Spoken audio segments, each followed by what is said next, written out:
ఇవాళ రేవంత్ రెడ్డి గారు కేవలం రెండు కార్యక్రమాలు పెట్టుకున్నాడు. ఒకటి, ఆయన వైఫల్యాల్ని కప్పుచ్చుకునేందుకు డైవర్షన్ పాలిటిక్స్ చేయడం. అంటే ఇవాళ రైతు భరోసా 15,000 నుంచి 12,000 దించిండు, మాట తప్పిండు. ఒక రైతు భరోసా ఎగ్గొట్టిండు. రుణమాఫీ 40% మందికే చేసినాడు, 60% మందికి చేయలేదు. రైతులలో ఫెయిల్ అయినాడు. మహిళలకు కోడలికి 2,500 ఇస్తా అన్నాడు, అత్తకు 4,000 ఇస్తా అన్నాడు, తులం బంగారం ఇస్తా అన్నాడు.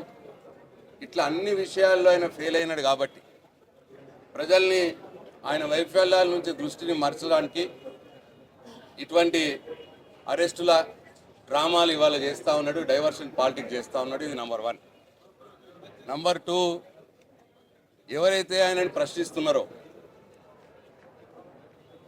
ఆయన హామీలు నెరవేర్చకపోతే ఎవరైతే ఆయనను అడుగుతున్నారో, ఎవరైతే గట్టిగా నిలదీస్తున్నారో వాళ్ళందరినీ జైళ్ళల్లో పెట్టాలి. ఇది 2వ కార్యక్రమంగా పెట్టుకున్నాడు. ఈ 2 తప్ప పాలన మొత్తం గాలికి వదిలేసి ఢిల్లీకి 30 సార్లు పోయొచ్చిండు. ఇక్కడ అన్ని అక్రమాలు చేసుకుంటూ ఢిల్లీకి మూటలు పంపించడం, ఇది తప్ప ప్రజల సంక్షేమం ఏమాత్రం పట్టించుకున్నటువంటి ఒక దౌర్భాగ్యమైన ముఖ్యమంత్రి ఈ రేవంత్ రెడ్డి. అందుకే వాళ్ళ కేటీఆర్ గారు ఆయనను వెంటాడుతున్నాడని, ప్రజలకు ఆయన ఇచ్చిన హామీలు నెరవేర్చలేడు అని చెప్పి ప్రతిరోజు ఆయన అడుగుతున్నాడని, ఇవాళ కేటీఆర్ని ఎట్లన్నా వేసి ఇబ్బంది పెట్టాలి, ఏమన్నా వేసి కేసులలో ఇరికియాలి, ఎట్లన్నా వేసి జైల్లో వేయాలి. ఇగో ఈ కార్యక్రమంలో ఇవాళ ఉన్నాడు. దాంట్లో భాగంగానే ఇవాళ ఈ ఫార్ములా ఈ కేసు పెట్టుకొని కేటీఆర్ని ఇబ్బంది పెట్టాలని ప్రయత్నం చేస్తూ ఉంటాడు. అయితే ఇవాళ జరిగింది ఏంది?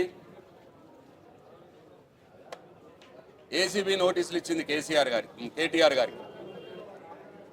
ఒక బాధ్యత గల పౌరుడిగా, చట్టం మీద రాజ్యాంగం మీద గౌరవం ఉన్న వ్యక్తిగా, ఒక బాధ్యత గల ఒక పార్టీ వర్కింగ్ ప్రెసిడెంట్గా ఆయన ఏసీబీ దగ్గరికి వెళ్ళి అలా నోటీస్కి జవాబిద్దామని చెప్పి వెళ్ళినాడు. ఆయనతో పాటు అడ్వకేట్లను కూడా తీసుకుపోయినాడు.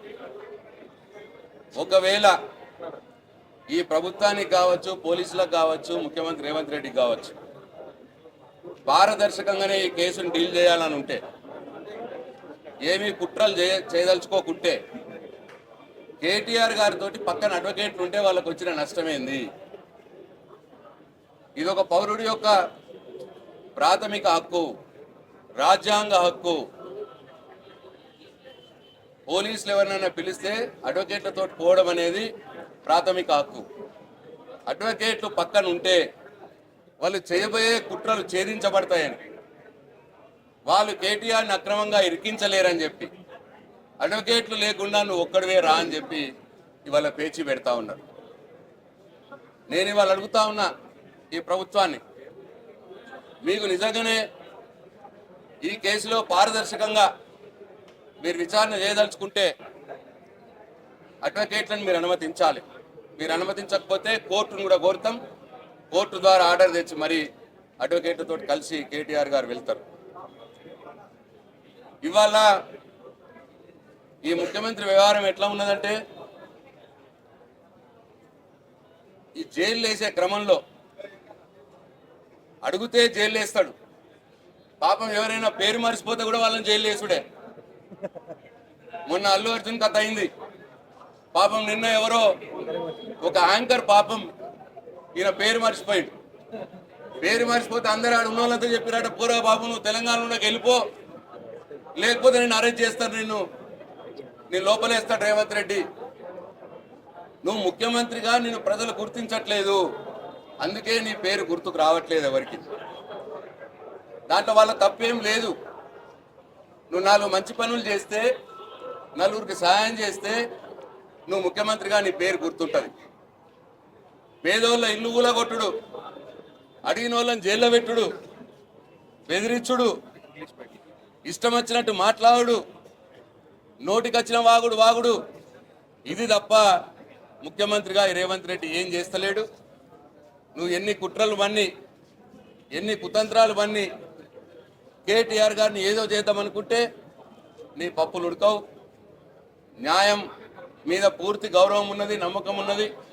రాజ్యాంగం మీద మాకు పూర్తి నమ్మకం ఉన్నది.